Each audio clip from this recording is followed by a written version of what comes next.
Hello, welcome to Markets with Megan. This is Megan Horneman, the Chief Investment Officer for Verdence Capital Advisors.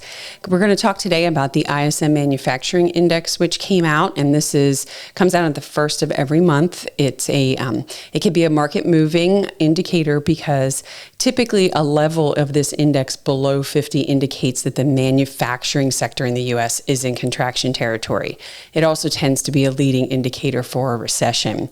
This index was in contraction territory again for the month, so it's been 9 consecutive months. There's only been 2 occasions going back in history where we've seen this index in contraction territory for 9 months or more, and we haven't seen a recession. What's more concerning is that every single component of the index is in contraction territory. We did see the weakest level in prices paid, which that is actually good for inflation. We actually also saw a weak number in the backlog of orders, which can be good for the supply chain.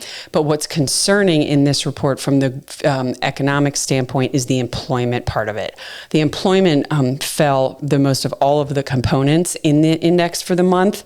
It's at its lowest reading now since July of 2020. Deeply in contraction territory at a level of 44.